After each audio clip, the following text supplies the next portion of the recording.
of Missing Persons by Jack Finney.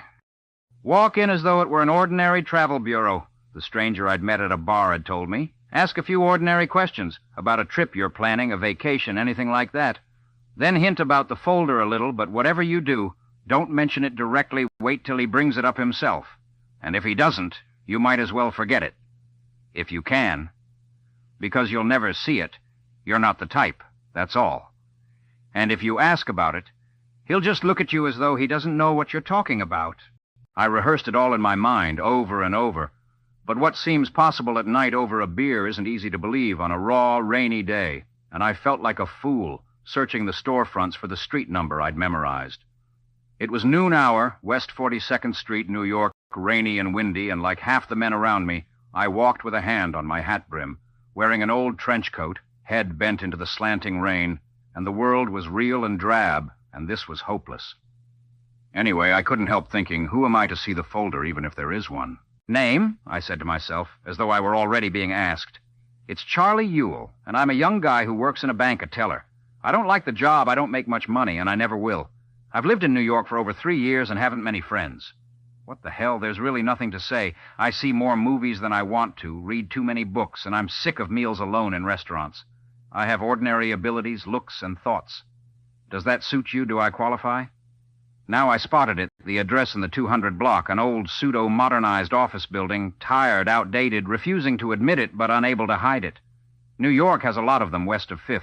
I pushed through the brass-framed glass doors into the tiny lobby. The Acme office had divorced itself from the atmosphere of the building. I pushed open the pebble glass door, walked in, and the big square room was bright and clean, fluorescent lighted.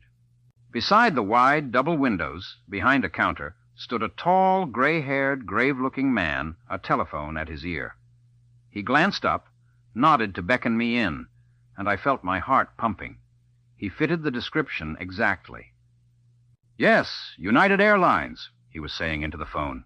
Flight, he glanced at a paper on the glass-topped counter, 7:03, and I suggest you check in 40 minutes early. Standing before him now, I waited, leaning on the counter, glancing around. He was the man, all right, and yet this was just an ordinary travel agency. Big, bright posters on the walls, metal floor racks full of folders, printed schedules under the glass on the counter. This is just what it looks like and nothing else, I thought, and again I felt like a fool.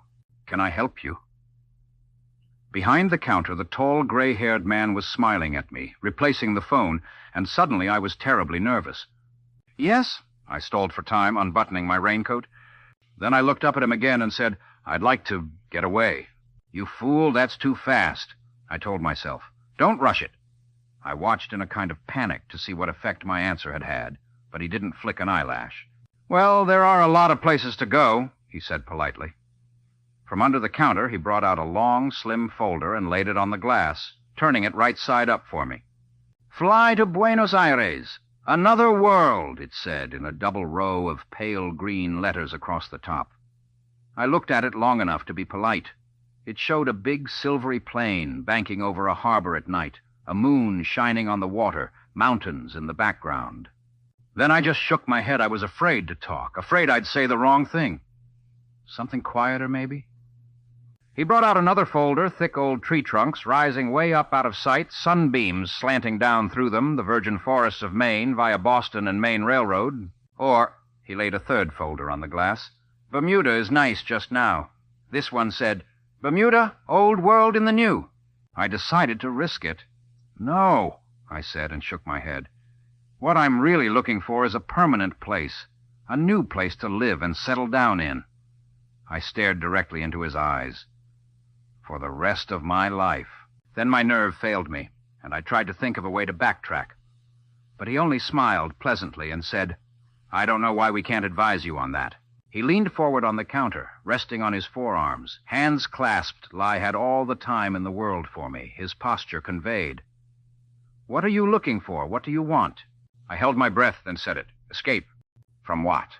Well, now I hesitated. I'd never put it into words before. From New York, I'd say, and cities in general. From worry and fear and the things I read in my newspapers. From loneliness. And then I couldn't stop, though I knew I was talking too much, the words spilling out. From never doing what I really want to do or having much fun. From selling my days just to stay alive. From life itself, the way it is today at least. I looked straight at him and said softly, "From the world?" Now he was frankly staring, his eyes studying my face intently with no pretense of doing anything else, and I knew that in a moment he'd shake his head and say, "Mister, you better get to a doctor." But he didn't. He continued to stare, his eyes examining my forehead now. He was a big man, his gray hair crisp and curling, his lined face very intelligent, very kind. He looked the way ministers should look. He looked the way all fathers should look. He lowered his gaze to look into my eyes, and beyond them he studied my mouth, my chin, the line of my jaw, and I had the sudden conviction that without any difficulty he was learning a great deal about me, more than I knew myself. Suddenly he smiled and placed both elbows on the counter, one hand grasping the other fist and gently massaging it. "Do you like people? Tell the truth, because I'll know if you aren't." "Yes, it isn't easy for me to relax, though, and be myself and make friends." He nodded gravely, accepting that. "Would you say you're a reasonably decent kind of man?" "I guess so, I think so." I shrugged. "Why?" I smiled wryly. This was hard to answer. "Well, at least when I'm not, I'm usually sorry about it." He grinned at that and considered it for a moment or so. Then he smiled, deprecatingly, as though he were about to tell a little joke that wasn't too good. "You know," he said casually, "we occasionally get people in here who seem to be looking for pretty much what you are. So, just as a sort of little joke..." I couldn't breathe. This was what I'd been told he would say if he thought I might do. "We've worked up a little folder. We've even had it printed. Simply for our own amusement, you understand? And for occasional clients like you. So I'll have to ask you to look at it here if you're interested. It's not the sort of thing we'd care to have generally known." I could barely whisper, "I'm interested." He fumbled under the counter, then brought out a long, thin folder, the same size and shape as the others, and slid it over the glass toward me. I looked at it, pulling it closer with a fingertip, almost afraid to touch it. The cover was dark blue, the shade of a night sky, and across the top in white letters it said, "Visit Enchanting Verna." The blue cover was sprinkled with white dots, stars, and in the lower left corner was a globe, the world, half surrounded by clouds. At the upper right, just under the word Verna, was a star larger and brighter than the other's rays shot out from it, like those from a star on a Christmas card. Across the bottom of the cover it said, "Romantic Verna, where life is the way it should be." There was a little arrow beside the legend, meaning turn the page. I turned, and the folder was like most travel folders inside. There were pictures and text, only these were about Verna instead of Paris or Rome or the Bahamas, and it was beautifully printed. The pictures looked real. What I mean is, you've seen color stereopticon pictures? Well, that's what these were like, only better, far better. In one picture you could see dew glistening on grass, and it looked wet. In another, a tree trunk seemed to curve out of the page, in perfect detail, and it was a shock to touch it and feel smooth paper instead of the rough actuality of bark. Miniature human faces in a third picture seemed about to speak, the lips moist and alive, the eyeballs shining, the actual texture of skin right there on paper, and it seemed impossible as you stared that the people wouldn't move and speak. I studied a large picture spreading across the upper half of 2 open pages. It seemed to have been taken from the top of a hill. You saw the land dropping away at your feet far down into a valley, then rising up again, way over on the other side. The slopes of both hills were covered with forest, and the color was beautiful, perfect. There were miles of green, majestic trees, and you knew as you looked that this forest was virgin, almost untouched. Curving through the floor of the valley, far below, ran a stream, blue from the sky in most places here and there, where the current broke around massive boulders. The water was foaming white, and again it seemed that if you'd only look closely enough, you'd be certain to see that stream move and shine in the sun. In clearings beside the stream, there were shaker-roofed cabins, some of logs, some of brick or adobe. The caption under the picture simply said, "The Colony." "Fun fooling around with a thing like that," the man behind the counter murmured, nodding at the folder in my hands. "Relieves the monotony. Attractive-looking place, isn't it?" I could only nod dumbly, lowering my eyes to the picture again, because that picture told you even more than just what you saw. I don't know how you knew this, but you realized, staring at that forest-covered valley, that this was very much the way America once looked when it was new. And you knew this was only a part of a whole land of unspoiled, unharmed forests, Where every stream ran pure, you were seeing what people, the last of them dead over a century ago, had once looked at in Kentucky and Wisconsin and the old Northwest. And you knew that if you could breathe in that air, you'd feel it flow into your lungs sweeter than it's been anywhere on Earth for 150 years. Under that picture was another, of 6 or 8 people on a beach. The shore of a lake, maybe. Or the river in the picture above. 2 children were squatting on their haunches, dabbling in the water's edge. And in the foreground, a half-circle of adults were sitting, kneeling, or squatting in comfortable balance on the yellow sand. They were talking, several were smoking, and most of them held half-filled coffee cups. The sun was bright, you knew the air was balmy, and that it was morning just after breakfast. They were smiling, one woman talking, the others listening. One man had half risen from his squatting position to skip a stone out onto the surface of the water. You knew this, that they were spending 20 minutes or so down on that beach after breakfast before going to work. And you knew they were friends, and that they did this every day. You knew, I tell you, you knew that they liked their work, all of them. Whatever it was, that there was no forced hurry or pressure about it. And that, well, that's all. I guess you just knew that every day after breakfast, these families spent a leisurely half-hour sitting and talking, there in the morning sun, down on that wonderful beach. I'd never seen anything like their faces before. They were ordinary enough in looks, the people in that picture pleasant, more or less familiar types. Some were young, in their 20s, others were in their 30s. One man and woman seemed around 50. But the faces of the youngest couple were completely unlined, and it occurred to me then that they had been born there, and that it was a place where no one worried or was ever afraid.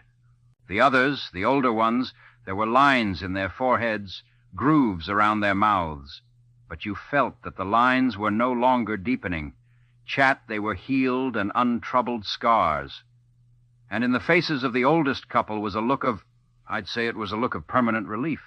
Not one of those faces bore a trace of malice. These people were happy. But even more than that, you knew they'd been happy, day after day after day for a long, long time, and that they always would be, and they knew it. I wanted to join them. The most desperate longing roared up in me from the bottom of my soul to be there, on that beach after breakfast, with those people in the sunny morning, and I could hardly stand it. I looked up at the man behind the counter and managed to smile. This is very interesting. Yes, he smiled back, then shook his head in amusement. We've had customers so interested, so carried away, that they didn't want to talk about anything else. He laughed. They actually wanted to know rates, details, everything. I nodded to show I understood and agreed with them. And I suppose you've worked out a whole story to go with this? I glanced at the folder in my hands. Oh, yes. What would you like to know? These people, I said softly, and touched the picture of the group on the beach. What do they do? They work. Everyone does.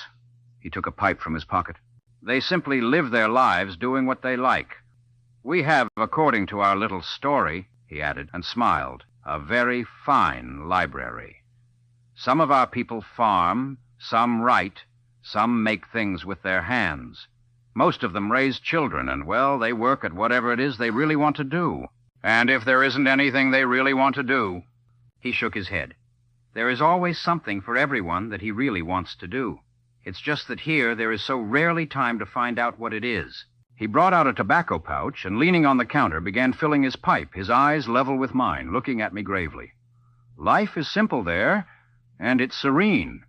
In some ways, the good ways, it's like the early pioneering communities here in your country, but without the drudgery that killed people young. There is electricity. There are washing machines, vacuum cleaners, plumbing, modern bathrooms, and modern medicine. Very modern. But there are no radios, television, telephones, or automobiles. Distances are small, and people live and work in small communities. They raise or make most of the things they use. Every man builds his own house with all the help he needs from his neighbors. Their recreation is their own, and there is a great deal of it, but there is no recreation for sale, nothing you buy a ticket to. They have dances, card parties, weddings, christenings, birthday celebrations, harvest parties. There are swimming and sports of all kinds. There is conversation, a lot of it, plenty of joking and laughter. There is a great deal of visiting and sharing of meals, and each day is well filled and well spent. There are no pressures, economic or social, and life holds few threats. Every man, woman, and child is a happy person. After a moment, he smiled. I'm repeating the text, of course, in our little joke. He nodded at the folder. "Of course," I murmured, and looked down at the folder again, turning a page. "Homes in the Colony," said a caption.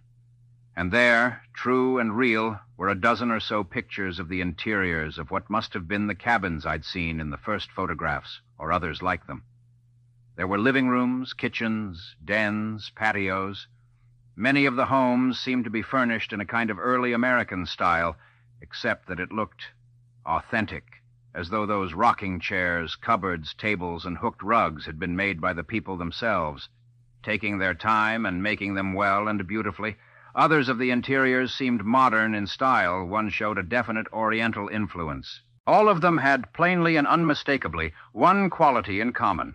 You knew as you looked at them that these rooms were home, really home, to the people who lived in them. On the wall of one living room, over the stone fireplace, hung a hand-stitched motto, "There is no place like home," but the words didn't seem quaint or amusing. They didn't seem old-fashioned, resurrected, or copied from a past that was gone.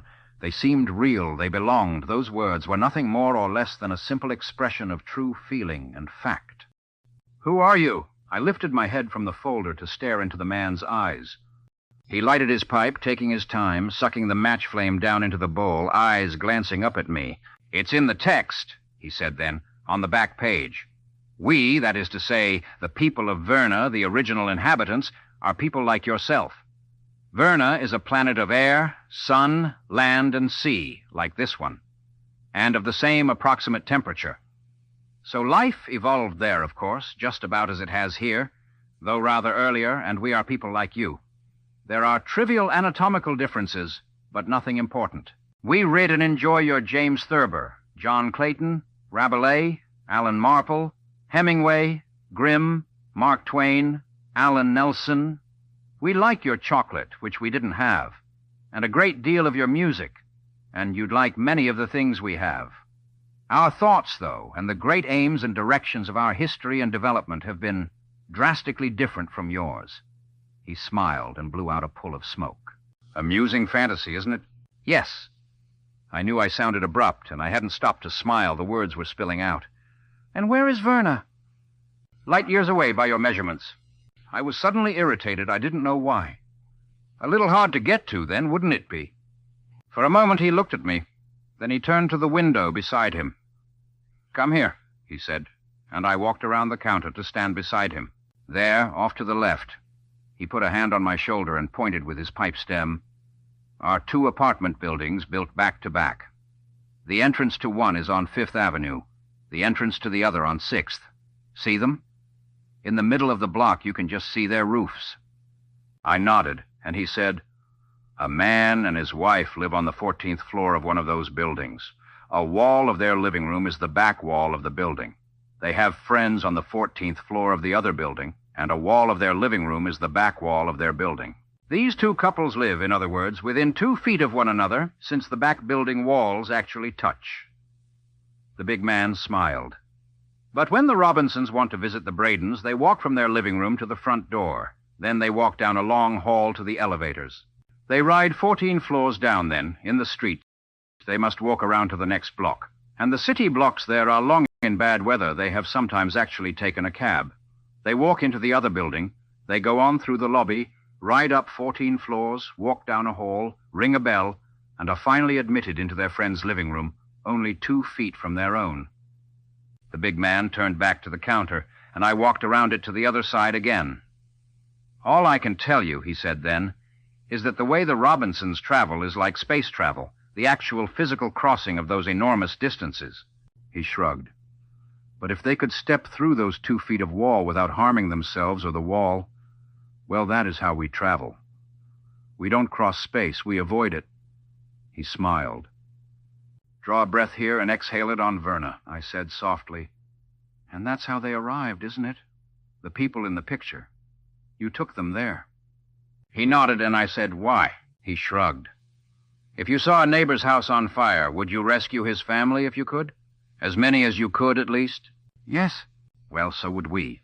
You think it's that bad, then, with us?" "How does it look to you?" I thought about the headlines in my morning paper, that morning and every morning.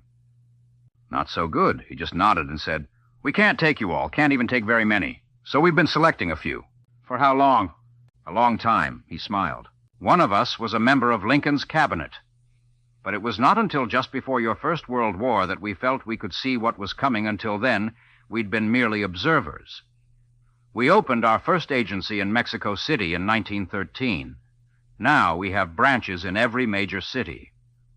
1913, I murmured as something caught at my memory. Mexico, listen, did... Yes, he smiled, anticipating my question. Ambrose Bierce joined us that year, or the next. He lived until 1931, a very old man, and wrote 4 more books, which we have. He turned back a page in the folder and pointed to a cabin in the first large photograph. That was his home. And what about Judge Crater? Crater? Another famous disappearance. He was a New York judge who simply disappeared some years ago. I don't know. We had a judge, I remember, from New York City some 20-odd years ago, but I can't recall his name. I leaned across the counter toward him, my face very close to his, and I nodded. I like your little joke, I said. I like it very much, more than I can possibly tell you. Very softly, I added, when does it stop being a joke? For a moment, he studied me, then he spoke, now, if you wanted to. You've got to decide on the spot, the middle-aged man at the Lexington Avenue bar had told me, because you'll never get another chance. I know I've tried. Now I stood there thinking there were people I'd hate never to see again, and a girl I was just getting to know, and this was the world I'd been born in. Then I thought about leaving this room, going back to my job, then back to my room at night. And finally I thought of the deep green valley in the picture and the little yellow beach in the morning sun. I'll go, I whispered, if you'll have me. He studied my face. Be sure, he said sharply. Be certain. We want no one there who won't be happy. And if you have any least doubt, we'd prefer that. I'm sure, I said. After a moment, the gray-haired man slid open a drawer under the counter and brought out a little rectangle of yellow cardboard. One side was printed, and through the printing ran a band of light green. It looked like a railroad ticket to White Plains or somewhere. The printing said, good, when validated, for 1 trip to Verna, non-transferable, 1 way only. How much? I said, reaching for my wallet, wondering if he wanted me to pay. He glanced at my hand on my hip pocket. All you've got, including your small change. He smiled. You won't need it anymore, and we can use your currency for operating expenses, light bills, rent, and so on. I don't have much. That doesn't matter. From under the counter, he brought out a heavy stamping machine, the kind you see in railroad ticket offices. We once sold a ticket for $3,700, and we sold another just like it for 6 cents. He slid the ticket into the machine, struck the lever with his fist, then handed the ticket to me. On the back now was a freshly printed rectangle of purple ink, and within it the words, good this day only, followed by the date.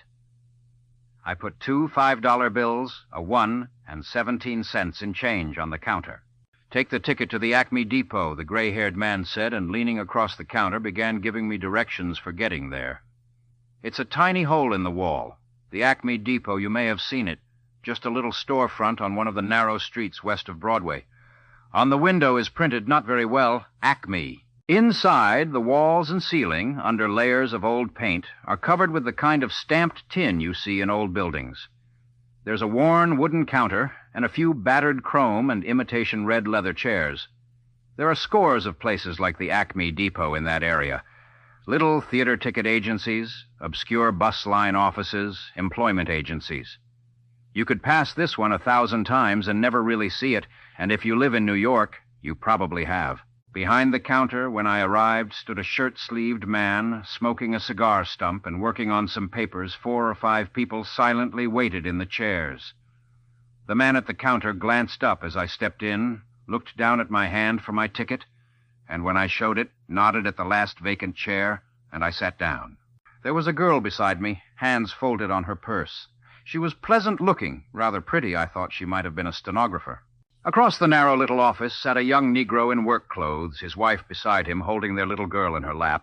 And there was a man of around 50, his face averted from the rest of us, staring out into the rain at passing pedestrians. He was expensively dressed and wore a gray Homburg. He could have been the vice president of a large bank, I thought, and I wondered what his ticket had cost. Maybe 20 minutes passed. The man behind the counter working on his papers, then a small, battered old bus pulled up at the curb outside, and I heard the handbrake set.